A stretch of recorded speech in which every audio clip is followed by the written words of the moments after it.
MA द्वितीय वर्ष तृतीय छात्रों के लिए आज की तासिका जनसंचार माध्यम, इसके अंतर्गत भारतीय संचार तकनीकी का इतिहास और विकासमूलक संचार को हम आज जानेंगे। कल की तासिका में जो संचार माध्यम है उसके प्रकार, उसी प्रकार हमने अन्य जानकारी प्राप्त की, जिसमें संचार माध्यम का अर्थ, परिभाषा एवं स्वरूप, इसके बारे में जानकारी देखी। आज की जो तासिका है इसके अंतर्गत भारतीय संचार तकनीकी का जो इतिहास रहा है इसके बारे में हम मूलतः जानकारी प्राप्त करेंगे। सूचना, समाचार, विचार आदि को अनेक माध्यमों से जन साधारण तक पहुंचाना जनसंचार है। भारत में संचार माध्यम के ऐतिहासिक विकास के क्रमबद्ध विवेचन के लिए काल दृष्टि आवश्यक है। वस्तुतः संचार माध्यमों का विकास समय के विकास के साथ जुड़ा है। आज हम संचार की जिस आधारशिला पर खड़े हैं वह भी स्थिर और स्थायी नहीं है, क्योंकि विकास प्रक्रिया संचार माध्यमों के स्वरूप को बदलती रहती है। आज का संचार माध्यम हजारों वर्षों के विकास का परिणाम है, किंतु यह भी अंतिम नहीं है। भाषा, बोली, प्रतीक, लिपि के उद्भव विकास को किसी समय विशेष या स्थान विशेष से जोड़ा नहीं जा सकता। समय की मांग ने अनेक आविष्कारों को जन्म दिया है। भारत में जनसंचार माध्यमों का विकास प्राचीन युग से प्रारंभ हो गया था। संगीत, नृत्य, गीत, बोली भाषा, लिपि आदि की विकास प्रकृति की नकल करने और उसमें सुधार करने से ही संभव हुआ है। कबीलों के बीच संवाद हेतु प्रतीक भाषा बोली का विकास हुआ है। ढोल, मृदुंग, इसी प्रकार के चर्म वाद्य सर्वप्रथम जनसंवाद के साधन बने। वैदिक काल में यज्ञों का आयोजन किया जाता था। गुरु शिष्यों के बीच अनेक विषयों पर बातचीत होती थी, जिससे ज्ञान का प्रचार प्रसार होता था। नृत्य, गीत, नाटक, संगीत, भाषण, प्रवचन, संवाद आदि के द्वारा सूचनाओं का आदान प्रदान सामान्य जनता तक पहुंचाया जाता था। रामायण महाभारत काल में समाचारों को रथों या घोड़ों द्वारा एक स्थान से दूसरे स्थान तक पहुंचाया जाता था। छापखानों के अभाव में पुराण, गीता, वेद, उपनिषद, अरण्यक आदि को कंठस्थ कर लिया जाता था और आगे आने वाली पीढ़ी को सौंप दिया जाता था। प्रवचन, कथा, कहानी, लोककथा, लोकगीत, वार्ता के द्वारा जनसंचार अब भी किया जाता है। मौर्य काल तथा गुप्त काल में जनसंचार का विकास करना साहित्य, संगीत, चित्रकला, निर्माण कला के रूप में हुआ। कीर्तन, भजन, प्रार्थना, उत्सव, तीर्थ, मेले, रासलीला, रामलीला, लोक नृत्य, लोक रंगमंच, लोक कला, लोक नाट्य एवं कठपुतली आदि आज भी जनसंचार के प्रभावशाली साधन है। इस प्रकार प्राचीन भारतीय संचार व्यवस्था में आधुनिक संचार की प्रक्रिया निहित है। वार्ता तथा आकाशवाणी में संचार के 3 रूप प्राचीन ग्रंथों में वर्णित किए हुए हैं। यह वार्ता के कौन से 3 रूप है इसके बारे में जरा जानकारी प्राप्त करेंगे।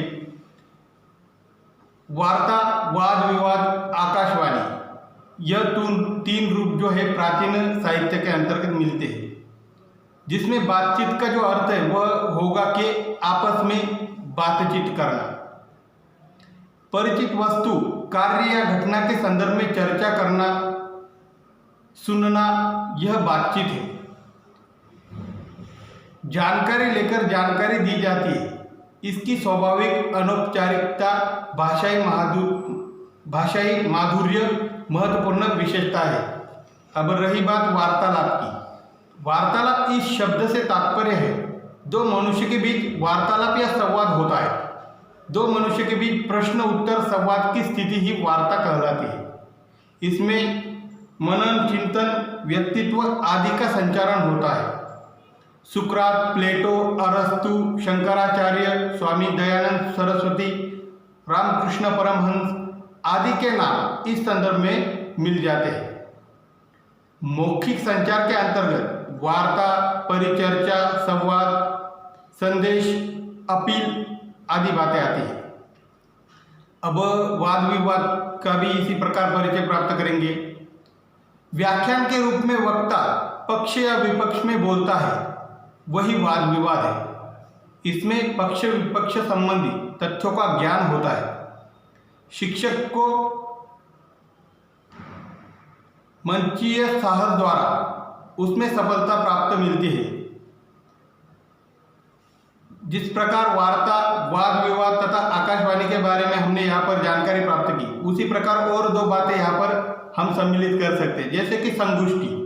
अब संगोष्ठी का क्या अर्थ होता है? व्याख्यान की यह एक छोटी सी कड़ी है। इसमें 2 से अधिक व्यक्ति या वक्ता भाग लेते हैं।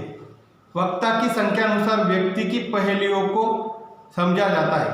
किसी एक विषय से संबंधित प्रश्न पूछा जाता है जिनका उत्तर वक्ता देता है या सहभागियों द्वारा दिया जाता है। वक्ताओं की संख्या अनुसार विषय को विभिन्न पहलुओं में विभक्त किया जाता है। और उसी तरह अगला जो एक घटक है वह है भाषण। अब भाषण के बारे में हम कहेंगे कि भाषण यह एक कला है और यह अत्यंत महत्वपूर्ण है। भाषण करते समय आत्मीयता होनी चाहिए, क्रमबद्धता तथा संक्षिप्तता होनी चाहिए, सटीक भाषा शैली का प्रयोग होना चाहिए। भाषण का जो रूप कक्षा में प्रयुक्त होता है उसे व्याख्यान कहते हैं। इसके उपदेशात्मक स्वरूप को प्रवचन कहते हैं। जनसंचार में भाषण कला का एक प्रमुख स्थान रहा है। इस प्रकार धार्मिक, सांस्कृतिक, मौखिक, लिखित और कला के द्वारा जनसंचार का विकास आधुनिक काल तक क्रमबद्धता से हुआ है। अब विकास मूलक संचार क्या है, इसके बारे में हम जानकारी प्राप्त करेंगे। संचार परस्पर विचारों की जिज्ञासा भी समस्याओं का समाधान ढूंढने की प्रक्रिया है, उसे संचार कहा जाता है। संचार परस्पर विचारों के आदान प्रदान, जिज्ञासाओं के समाधान, प्रेरणा, प्रोत्साहन की प्रक्रिया है जो किसी समुदाय, जाति, समूह, राष्ट्र आदि में घटित होती है। वनस्पतियों सहित संपूर्ण प्राणवान जैविक इकाई की कोशिकाएं अपने आप परस्पर संदेश देने तथा ग्रहण करने की क्षमता रखती है। मानव इस सृष्टि का सर्वाधिक विकसित प्राणी है। इसके लिए संचार का विशिष्ट महत्व है।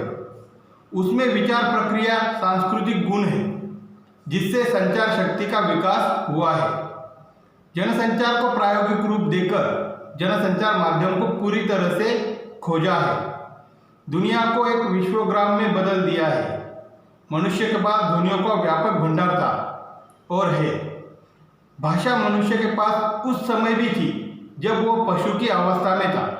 उसके शरीर के तमाम अंग एवं संवेदनाएं, पीड़ादायक संवेदना, उसकी आत्मा के तमाम शक्तिशाली आवेग, चीख पुकार अस्पष्ट जंगली ध्वनियों द्वारा व्यक्त होते थे।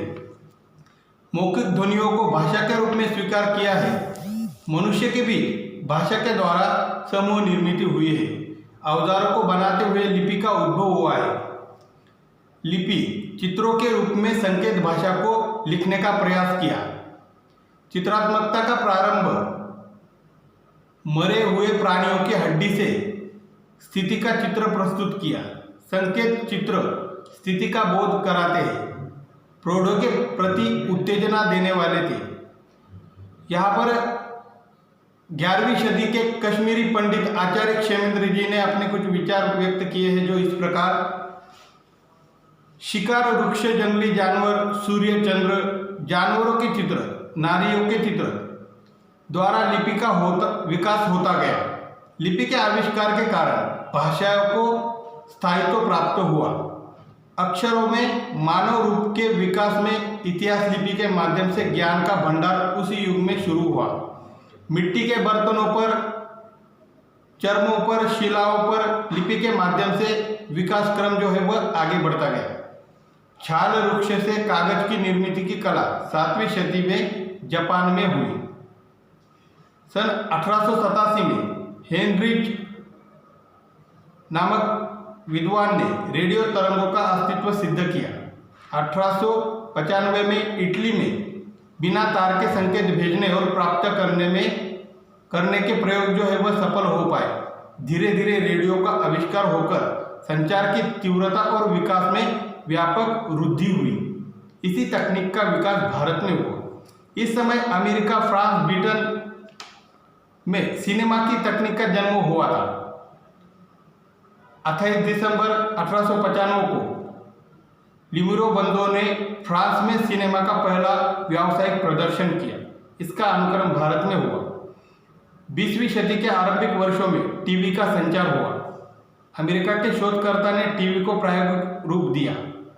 भारत में इसका आरंभ 1956 के बाद हुआ। उसी प्रकार आज मल्टीमीडिया, कंप्यूटर, इंटरनेट के विकास के उपयोग ने संचार की व्यवस्था से उत्पन्न हुई विकास यात्रा को भारत के साथ युक्त आसमान तक पहुंचा दिया है। कुल मिलाकर हम कह सकते हैं कि जो संचार प्रक्रिया का आरंभ या फिर संचार का जो एक इतिहास रहा है उसमें कई प्रकार के निरंतर बदलाव या परिवर्तन जो है वह होते आए हैं और आज भी संचार के जो माध्यम है इसमें और सुधार और अधिक परिवर्तन होने के कारण यह बाद में आगे चलकर यह विकास प्रक्रिया जो है वह निरंतर बढ़ने वाली ऐसी प्रक्रिया है। संक्षिप्त रूप में हम कह सकते हैं कि जब मनुष्य को भाषा अवगत नहीं थी तो वह चित्रों द्वारा चित्र बनाकर संकेत दिया करता था। अपने मन के भाव, विचार या भावनाएं प्रदर्शित करने का वही एकमात्र साधन उसके पास तत्कालीन समय में रहा था जब वह बौद्धिक दृष्टिकोण से ज़्यादा विकसित नहीं था। उसके उपरांत धीरे धीरे वह जंगल के कुछ जो उपादान है जैसे कि प्राणी, पशु आदि, इनके कुछ आवाज़ें सुनकर वह भी किसी प्रकार की चेष्टाएं करने लगा, जैसे किलकारियाँ मारना आदि। तो धीरे धीरे उसने भाषा जो है वह सीखना आरंभ किया या फिर भाषा किस प्रकार बोली जा सकती है यह अवगत हुआ। उसके बाद लिपि का निर्माण हुआ।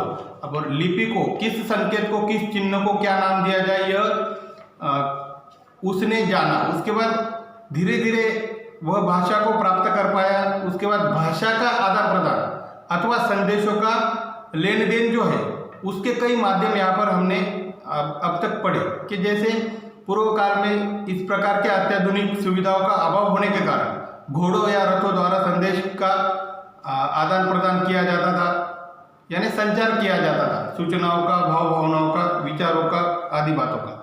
उसके उपरांत कई पंछियों के सहारे भी संदेश प्रेषण की क्रिया जो है वह वहाँ पर हुआ करती थी। सबसे प्रथम जो है रेडियो की खोज यहाँ पर हुई है। उसके बाद टेलीविज़न आया और आज के अगर युग की बात करें तो संचार माध्यम के कई ऐसे दर्जनों साधन जो है आज हमें प्राप्त हो जाएंगे और कई साधन तो ऐसे हैं, यह जो संचार माध्यम के साधन है उनमें तो मनुष्य देश के किसी भी कोने में बैठकर अन्य देश के किसी भी कोने में बैठे हुए व्यक्ति से सचित्र वार्तालाप तक कर पा रहा है। आज की तासिका में इतना ही। आगे जो है कि भाषा की सूचनात्मक क्षमता, इसके बारे में चर्चा हम अगली तासिका में करेंगे। धन्यवाद।